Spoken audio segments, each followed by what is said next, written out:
네, 이번 주 빅 이벤트들이 대부분 나왔습니다. 미국의 대선 결과도 저희가 확인을 했고요. 이번 주에요. 그리고 밤사이에는 FOMC 회의 결과까지 소화를 하고 있는 우리 시장입니다. 2회 연속 기준금리 인하 행보는 지난 2020년 이후 처음이고요. 이번 달에는 만장일치로 25bp 인하 결정이 됐는데요. 물론 지금의 결정도 중요하겠지만 이에 따른 앞으로의 행보가 어떻게 될 것인지, 우리는 시장을 어떻게 바라보고 전략적으로 대응해야 되는지 오늘 집중 점검해보도록 하겠습니다. 특별한 분 모셨는데요. 더 프리미어의 강관우 대표 함께하도록 하겠습니다. 안녕하십니까? 안녕하세요. 네, 반갑습니다. 자, 어려운 분을 또 모셨고요. 소중한 조언이 많은 시청자분들께서 기다리고 계실 것 같은데요. 자, 일단은 이번 FOMC 회의를 통해서 서프라이즈는 없었습니다. 그런데 저희가 서프라이즈를 기대했던 건 또 아니었던 만큼 90% 이상의 25bp 인하를 예상했기 때문에 저희는 사실 인하를 하냐 마냐 보다는 이 다음에 나올 파월의 입에 주목했던 것 같아요. 어떤 내용들이 나왔는지 하나씩 들어볼 텐데요. 먼저 25bp 인하 배경부터 좀 전해주시죠. 기본적으로 미국 경제가 괜찮다 이런 자신감을 다시 한번 피력한 거 아니겠느냐 이렇게 생각을 합니다. 어쨌든 뭐 시장에서 또 바라는 거를 많이 또 들어주는 이 페드가 됐잖아요. 그래서 25bp를 이제 한 건데 시장에 뭐 일단은 시장이 추가적으로 상승을 하면서 일단 박수를 쳐준 이런 거는 맞고 이 미국 경제가 사실은 지금 조금 안 좋아졌어야 되는데 빅컷을 했으면 좀 안 좋아진 거를 좀 전제를 하고 좀 빅컷을 했던 건데 지금 사실은 되게 좋아요. 고용이나 뭐 이런 면에서 상당히 오히려 좋은 면이 있는데도 불구하고 25bp를 내린 거예요. 그러니까 여러 가지 뭐 정치적인 이슈도 있을 수 있고 경제적인 이슈도 또 있을 수가 있는데 어쨌든 조금 시장의 뭐 기대에 화답하는 그런 정도의 그 베이비컷 아니겠느냐 이렇게 이해를 하고 있습니다. 결국에는 경기가 좋았다라는 배경이 25bp 인하에 담겨 있었는데요. 하지만 최근에 좀 문제가 되고 있었던 건 10년물 국채 상승이지 않습니까? 이 부분에 대해서도 요즘 말말말이 있고요. 회의 후 인터뷰에서도 국채 상승에 대한 언급이 있었습니다. 파월의 발언은 일단 이렇습니다. 대표님께서도 한번 언급을 주셨는데요. 최근 국채금리의 상승은 인플레보다는 경기가 좋아서이다라고 합니다. 그런데 한 가지 체크해야 될 건 이 말을 무조건 믿기에는 트럼프 2기가 곧 시작된다라는 점에서 인플레 자극이 조금 더 된다면 추가적인 국채 상승이 나올 수도 있지 않을까라는 분석들이 여러 뉴스 기사를 통해 나오고 있어요. 전망 좀 어떻게 하세요? 그러니까 지금 파월 말 자체가 사실은 좀 상충되는 거예요. 경기가 좋은데 금리를 낮춘다? 말이 안 되잖아요. 근데 최근에 금리가 시장에서 10년물이고 2년물이고 금리가 갑자기 막 스파이크가 있었잖아요. 그렇게 올라간 거는 트럼프가 될 가능성이 많다. 트럼프가 데려오면은 트럼프 재정 정책발 인플레이션 우려가 있는 거 아니냐 이런 얘기가 이제 있는 거고 두 번째는 관세 쪽이잖아요. 관세가 보편적으로 10%를 갖다가 매기겠다라고 하면은 25년 CPI 컨센서스 나온 게 한 2.4%이 정도 된다고 봤던 건데 보편적으로 10%씩 관세를 때린다 이렇게 하면은 이게 벌써 3.7%대로 간다는 연구 자료가 최근에 나왔었습니다. 근데 여기에 추가해가지고 중국에 대해서 보복 관세 형식으로 해가지고 지금의 3배 정도 되죠, 관세율. 60% 정도를 때린다라고 했을 때는 이 CPI가 우리가 예상했던 2.4가 아니고 4.4까지도 올라갈 수 있다. 이런 그 스터디가 최근에 있었어요. 그렇기 때문에 시장 금리들은 아주 가파르게 상승세를 보였던 거고 뭐 경기가 좋아서 올라갔다. 이건 좀 제가 볼 때는 말이 좀 안 맞는 것 같고요. 그 트럼프 트레이드로 연관되는 그런 자금들이 좀 많이 이탈하면서 거기에 대한 우려가 국채 수익률에 그대로 반영됐다 이렇게 보고 있습니다. 앞으로의 국채 수익률의 향방은 그럼 좀 어떻게 예측하시는지요? 저는 하방보다는 당분간은 지금 취임하자마자는 계속적으로 정책을 쏟아낼 거잖아요. 돈도 막 쓸 거고. 그래서 한 1년 정도는 조금 두고 볼 그럴 필요가 있겠다 이런 얘기고. 그러니까 그 페드에서 점도표 상으로 지금 내려간다고 이렇게 막 추정을 해놨었잖아요.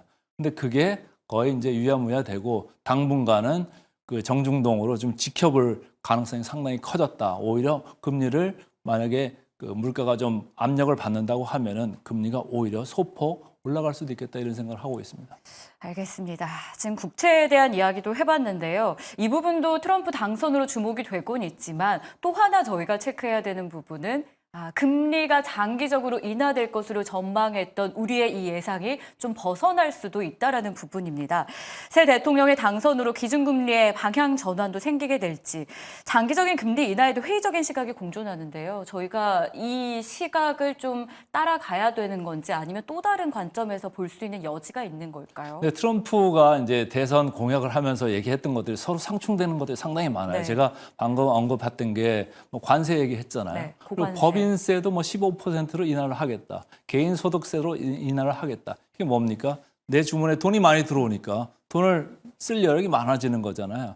그런데 또 거기에다가 반이민 정책 이렇게 하면 뭐죠? 사람들이 유입이 안 되면 임금 상승 압력이 생길 거잖아요. 네. 여기 인플레 압력이 있는데 또 한쪽에서는 기름을 많이 퍼내겠다, 가스를 많이 퍼내겠다 이런 얘기를 하잖아요. 그러면서 전통 에너지를 중심으로 해서 물가 하방 압력 쪽으로 좀 몰고 가겠다 이런 얘기를 하는 거예요. 근데 서로가 잘 안 맞아요. 근데 단기간으로는 어쨌든 물가 상승 압력이 상당히 셀 거고 중장기로는 조금 내려갈 수는 있겠다 이렇게 이제 보는 건데 제가 볼 때는 하방 쪽보다는 상방 이쪽으로 초반에는 좀 많이 염두를 하면서 우리 시장에서 참여하는 분들도 좀 생각을 했으면 좋겠습니다. 연준의 행보는 좀 어떨 것으로 보세요? 연준 뭐 지금 파월 의장의 네. 임기가 1년 반 정도 남았잖아요. 지금 한 4년 반 정도 했는데 밤사이에 눈치를 많이 보는 것 같아요. 밤사이에 그 기자회견 보셨어요? 네. 저는 노라고 단호하게 얘기했던 단호하게 부분이, 얘기를 하죠. 인상 깊었는데. 공화당원이잖아요. 근데 공화당원인데 민주당 시절에도 네. 이제 했었잖아요. 근데 어쨌든 그 옛날에도 그 뭐 트럼프가 그 페드 의장한테 어떻게 압력을 넣는지를 잘 알고 있잖아요. 그러니까 잘 따르겠습니다. 일단은 하기 전에 자기 자존심이라는 게 또 있는 네. 거니까 한번 이렇게 얘기를 한 건데 그렇기 때문에 좀 더 신중하게 갈 가능성이 많다는 거죠. 재정 정책을 한쪽에서는 풀면서 금리는 다시 인하 압력을 할 가능성도 있어요. 근데 일단은 한번 찍힌 거예요. 파월이 지난번에 대선 후보자 시절에 네. 트럼프가 후보자 시절에 빅컷을 했잖아요. 이 사람이 뭐라고 했어요, 트럼프가? 정치적이다. 이렇게 얘기했잖아요. 나를 안 도와주고 내가 돼서 막 올리고 싶은데 왜 먼저 털이죠. 내리느냐 이거였잖아요. 그러니까 좀 찍혔다. 그러니까 트럼프 쪽에서도 좀 너 잘하는지 보겠어. 이런 메시지를 하는 거고 이쪽에서는 충성 하면서 좀 잘하겠습니다. 갑시다. 임기까지는. 뭐 이런 얘기를 서로 물밑에서 하고 있는 거 아닌가 이렇게 이해를 하고 있습니다. 한 가지만 더요. 그럼 12월 FOMC 회의는 좀 어떻게 저희가 예측을 해야 될까요? 시장에서는 뭐 25bp 추가로 간다 이런 생각을 하는 것 같은데 네. 저는 안 할 것 같아요. 예, 그냥 여기서 금년은 마감하는 거 아니겠느냐 이런 생각을 합니다. 최근에 시장 국채 수익률이 올라온 게 네. 그런 거를 지금 급하게 내릴 이유가 전혀 없을 것 같습니다. 오히려 더 아까 제가 말씀드린 대로 오히려 올릴 가능성이 내년에 들어가서 있다고 있다고 보면은 지금 뭐 25bp 뭐하러 내려요. 그래서 제가 볼 땐 12월은 그냥 지나갈 가능성이 좀 커질 거다 이렇게 보고 있습니다. 알겠습니다. 일단 결과는 11월 FOMC 회의는 확인을 했고요. 25bp 인하였는데 대표님 의견으로는 내년에 올릴 가능성도 저희가 열어둔다면 굳이 12월에 추가적으로 인하는 안 할 수도 있다는 걸 저희가 좀 염두를 해봐야 될 것 같습니다. 어쨌든 이번 주에 참 중요한 이벤트들이 많이 있었는데요. 결국 그에 따라서 우리가 생각해야 되는 건 국내 증시, 국내 금리의 향방이지 않을까 싶습니다. 자, 한은도 셈법이 좀 복잡해졌을 것 같아요. 트럼프 당선인의 재집권으로 인해서 달러가 강세를 보이고 있고요. 이에 따른 향후 연준의 통화정책 불확실성 때문에 우려를 할 수밖에 없는 상황인데요. 해소되지 않은 한은의 금리 고민. 이번 11월 말에 있을 결과는 좀 어떻게 나올까요? 저는 안 내릴 거라고 봅니다. 동결로요? 예. 왜냐하면 지난번에도 이창용 총재가 계속 얘기하는 게 네. 야, 이거 뭐 내리긴 내리는데 부동산 뭐 걱정돼 이런 톤으로 계속 갔잖아요. 근데 지금 미국 그 국채 수익률을 보니까 계속적으로 상승으로 지금 가닥을 완전히 네. 잡았잖아요. 그래서 우리나라 고유의 것만 볼 수는 없는 거고 미국 국채 수익률이나 미국 기준금리의 향방을 많이 따라가는 그런 방향을 많이 바뀌었거든요. 그리고 최근에는 경제부총리가 미국 가가지고 뭐라고 그랬습니까? 네. 우리나라가 환율 1,400원 되는 게 뉴 노멀이다. 이제 받아들여야 된다. 이런 얘기를 하잖아요. 그리고 실제적으로 시장에서 1,400원을 지금 넘나들고 있잖아요. 오늘 뭐 80선으로 좀 밀려 내려오기는 했습니다만은 지금 어쨌든 국제적으로 특히 미국의 기준금리, 미국의 시장금리가 어떻게 되는지를 의식을 안 할 수가 없는 이창용 총재. 그리고 국내적으로는 부동산 가격이 계속적으로 꺼지지 않는 이런 현 상황 이런 거를 감안하지 않을 수가 없기 때문에 아마도 미국에서 지금 25bp 이번 달에 내린다고 해도 뭐 BOK에서는 지금 안 내릴 가능성이 좀 더 높아진 거 아니겠느냐. 여전히 금리 차가 상당하잖아요. 네. 그래서 그 제가 우려는 볼 때 없습니까? 그것 때문에 지금 어쨌든 환율이 올라간 거잖아요. 우리가 부지불식간에 지난 10년간 보면은 연평균 3%에서 4% 가난해지고 있어요. 달러 베이스로. 네. 환율이 그 정도로까지 가버렸잖아요. 그래서 우리는 계속 달러 베이스로 어떻게 보면 가난해지고 있다. 그 달러들이 어디로 가고 있습니까? 다 미국으로 가잖아요. 공장 짓는 데고 가고, 뭐 좋은 인력하고, 우리 서학개미 해가지고 돈 다 뽑아가지고 가고 있잖아요. 그러니까 우리나라는 달러 베이스로 약해지고 있고 미국은 강해지고 있다. 거기에 금리 차까지 지금 있다 이렇게 보셔야 될 것 같습니다. 네, 한국은행도 참 고민이 깊을 것 같습니다. 하지만 일단 지금까지 행보만 놓고 봐서는 한국은행이 동결의 가능성이 열려 있다는 걸 저희도 좀 참고를 해봐야 될 것 같은데요. 대표님, 저희가 연준의 FOMC 회의 결과를 이야기하면서도 계속 베이스에 깔려 있었던 게 트럼프 당선과 관련된 부분인 것 같아요. 아무래도 이게 가장 주요 키워드가 요즘 시장에 되고 있는데요. 그런 관점에서 지금 시장에서 빠르게 움직이고 있는 섹터들과 이 향방에 대한 이야기도 좀 해봐야 될 것 같습니다. 대표님이 보시기에 트럼프 2기 이게 이제 1월 초면 중순쯤이면 이제 열리게 되잖아요. 국내 주식시장 안에서 찐수 해주로 여긴 만한 그런 섹터 찾아볼 수 있을까요? 지난 한 3, 4일 동안 샘플을 보여준 것 같아요. 네. 좋은 케이스를 보여줬는데 제일 앞에 서 있는 게 뭡니까? 조선주잖아요. 네. 조선주가 어제도 상당히 많이 올랐고 한화오션 특히 뭐 어제 아주 불을 뿜었는데 네.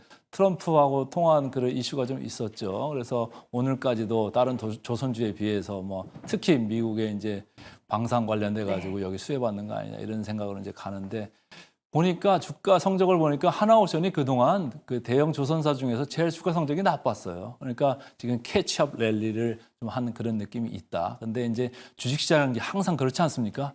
나중에 수주가 언제 올지는 모르지만 일단은 내가 먼저 달리자잖아요. 선착순이에요, 주식시장이. 그래서 지금 네. 선착순으로 막 뛰어간 게 제일 먼저 간 게 조선주예요. 조선주. 예. 그리고 피팅주도 이제 얘기가 되는 게 미국에서 석유 막 시추 많이 하고 천연가스 많이 뽑아내고 그러면 그거 LNG선, LPG선, 운반선 많이 만들어야 되잖아요. 그러니까 그쪽도 많이 이제 올라오는 것 같고 방산 쪽도 뭐 여러 가지 호재하고 악재가 좀 섞여 있잖아요. 우크라이나 뭐 24시간 안에 전쟁 끝내겠다 이런 얘기를 하면서 그런 얘기를 하면서 또 한쪽에서는 미국은 나토에서 탈퇴를 할 수도 있다 이런 얘기를 하잖아요. 동시에 유럽한테 니네 방위비 GDP의 2%에서 앞으로 3%까지 내 이런 얘기를 하잖아요. 2%에서 3% 가면 증가율은 얼마죠? 50%입니다. 금액이 어마어마하거든요. 거기에서 우리나라가 수혜를 받을 수도 있다 이런 얘기고 중동 쪽에 가서는 여전히 친이스라엘 그리고 이스라엘을 옹호하고 이란 쪽에서 뭐 하면 우리는 이스라엘 도와가지고 같이 물리칠 거다 이런 얘기를 하잖아요. 그러니까 여러 국지전 요소들이 여전히 상존하고 있고 나토 탈퇴라는 그런 이슈에 반해서는 방위비 증강 이런 게 있기 때문에 그 방산 쪽도 여전히 괜찮다. 그래서 주가는 선착순이기는 하지만은 중장기로도 여전히 유효할 그런 쪽에 뭐 그런 두 개가 보이고 또 하나는 AI 관련해 가지고 말이죠. 지금 뭐 미국에서 전력 인프라가 있고 뭐 그냥 또 도로나 뭐 항만이나 이런 인프라도 있습니다만은 트럼프 되면 어쨌든 그쪽으로 많이 재정 투자를 투입을 한다는 얘기가 있잖아요. 근데 AI 쪽도 뭐 무시를 할 수가 없는 게 계속적으로 안 하면은 뭐 전력을 어떻게 수급을 할 수가 없으니까 원전 얘기도 많이 나왔고 SMR 얘기도 많이 나왔던 건데 그래서 전력 인프라 같은 것도 상당히 지금 튼튼하게 외국인 수급도 많이 들어와 주고 있고 밸류에이션도 아까 언급한 그것보다도 여전히 그 경쟁적이기 때문에 아까 언급한 두 개 플러스에서 전력 인프라까지 저는 세 개 쪽을 좀 좋게 보고 있습니다. 네, 트럼프 2기 이 문이 열리게 되면서 어떤 섹터에서 수혜를 입을지 먼저 이야기해 주셨는데요. 자, 너무 단순한 논리긴 하지만 수혜주 얘기했으니까 혹시 좀 피해를 입을 만한 저희가 좀 조심해야 될 그런 섹터도 찾아볼 수 있겠습니까? 이미 뭐 피해를 보셔가지고 좀 우울해서 이걸 또 말씀을 드려야 되나 이렇게 생각이 되는데 결국은 뭐 2차 전지주가 오늘은 뭐 약간 반등을 하고 있습니다만은 결국은 좀 우려스럽다 이렇게 생각을 해요. 테슬라가 최근에 반등을 많이 했습니다. 테슬라가 아주 운 좋은 사나이잖아요. 그쵸. 스타 탄생인데요. 역시 줄을 잘 서야 돼요, 인생은. 우주에서 줄을 가장 잘 선 근데 사람. 이제 어쨌든 테슬라가 주가가 올라간 게 그러면 이게 완전히 전기차 이슈로만 올라간 거냐? 그거 아니라고 보거든요. 봤을 때 뭐 여러 가지 자기들이 하는 거에 있어서 뭐 휴머노이드도 있고 뭐 전체적으로 봤을 때 자기가 입각을 하게 되면 스탠다드를 자기가 좀 세우는 그런 걸 하고 그다음에 규제를 갖다가 철폐하면서 그 테슬라 위주의 뭔가 스탠다드가 미국에서 정책이 된다고 하면은 시장에서 제일 좋아하는 게 뭐죠? 독점 프리미엄이잖아요. 독점 프리미엄을 구가할 수 있지 않겠느냐 이런 생각으로 먼저 달려버리는 거예요. 그래서 테슬라 밸류에이션이 지금 내년 PER로 봤을 때 벌써 80배가 넘었습니다. S&P 기준으로 해서 벌써 4배 이 정도 되잖아요. 그러니까 상당히 높음에도 불구하고 그렇게 높은 프리미엄을 주는 거 이유는 독점 프리미엄에 대해서 네. 지금 현재 독점하고 있는 슈퍼차저 이외에도 그런 독점력을 계속 인정해주고 싶다. 그리고 너 하는 거 보니까 잘 하더라. 뭐 이런 거에 대해서 이제 시장이 인정하는 것 같습니다. 그렇지만 2차 전지 이쪽은 수요가 문제잖아요. 그리고 그래서 보조금 안 준다고 하고 줄인다고 하고 이런 얘기 나오니까 분위기 안 좋잖아요. 그러니까 2차 전지 쪽은 대표적인 피해주가 아니겠느냐 이렇게 개인적으로 보고 있습니다. 자, 마지막으로 트럼프 당선인과 관련해서 이 관세 이야기를 빼놓을 수가 없을 것 같아서 도움 말씀을 좀 들어보도록 하겠습니다. 관세 정책에 따라서 우리 관련 섹터들의 움직임, 앞으로의 향방 어떤 예측이 있겠습니까? 관세라는 게 이제 보편적 관세로 10% 똑같이 한다 네. 그러면 상관이 없어요. 근데 중국에서 오는 거를 60%를 때린대잖아요. 그러면 중국으로부터 수입되는 게 미국이 많은 것들은 우리가 경쟁력이 생기는 거죠.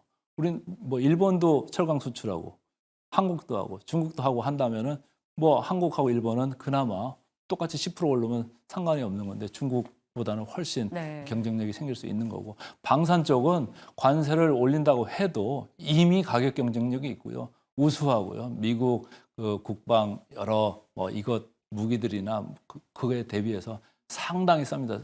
사우디에서 왜 사가겠어요? UAE에서 왜 사가겠어요? 상당히 성능 좋고 가격이 너무너무 좋은 네. 거예요. 그러니까 막 주식도 너무너무 많이 사는 것 같아요. 보이지는 않지만. 그러니까 LIG 넥스원이고 뭐 주가들이 날아가고 있지 않습니까? 그래서 관세 뭐 이슈가 있습니다만 이게 차별적으로 양자주의적인 이런 거 아니고 보편적 관세 10% 인상이기 때문에 큰 영향은 없을 거다 이렇게 보고 있습니다. 큰 영향이 없을 것이다 라는 조언까지 들어봤습니다. 자, 이번 주에 여러분들 참 고생이 많으셨죠. 굵직한 이벤트들이 매주 있긴 합니다만 여러 실적들에 이어서 이번 주에는 미국의 대통령이 선정이 되었고 그에 따른 움직임이 시장에서 발빠르게 나오는 상황, FOMC 회의 결과까지 소화를 해내고 있습니다. 그리고 또 다음 주에는 빅 이벤트들을 또 저희가 만나야 할 텐데요. 이런 시점에서 어떻게 방향 잡아야 되는지 도움 말씀 들어봤습니다. 또 기회가 되면 함께 할 수 있으면 좋을 것 같은데요. 지금까지 더 프리미어의 강관우 대표 함께했습니다. 고맙습니다.